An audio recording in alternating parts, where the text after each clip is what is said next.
Yeah, so I had surgery on my hand. I did the injury in March 2021, so earlier this year, and I knew the doctor said you pretty much had to get surgery, but I knew that I wasn't going to get it prior to the Olympics, or else it would have put me back 3 to 6 months. So had to sort of just manage it. Didn't affect me whatsoever throughout. I couldn't throw it for 3 months, which is kind of annoying, but the last month of training prior to the Olympics, I actually was able to spar and actually do contact stuff. So it was a great preparation.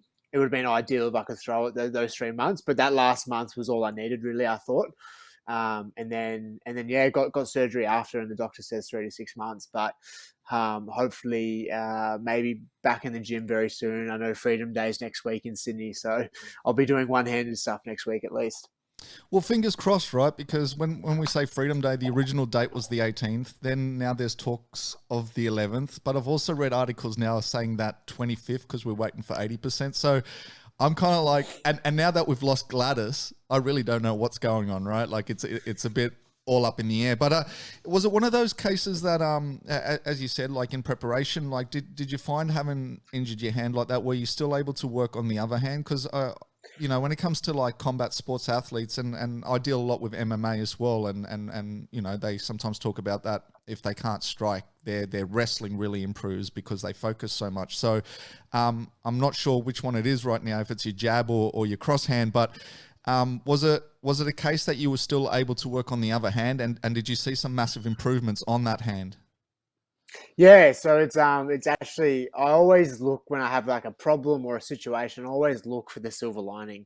I think a lot of high performance athletes and people in high performance environments, we do that. And I was just constantly asking, like, what is the universe trying to teach me right now? And one of the biggest problems that I've had is I drop my lead hand. I'm a southpaw. I drop my right hand often, and I get clocked when I'm boxing southpaws a lot with overhand lefts, or get hit a lot because my right hand is down. So I was just thinking now's a perfect time, perfect opportunity to really focus and hone in on keeping that hand up, and getting a bit more strength in the shoulder so it's not dropping down deep into a tournament and stuff like that. So there was definitely big improvements in my right hand throughout my preparation because it was all I could throw.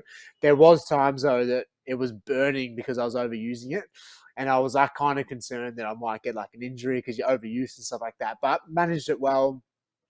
Big improvements in the right hand, and fingers crossed now that when I have the left hand back, I can still improve with that right hand, because it's pretty important. Your jab, keeping your lead hand up, your backhand's like it's always there, you know what I mean? But everyone uses their backhand heaps. So I was really really happy that I had that opportunity to really just focus on my right hand.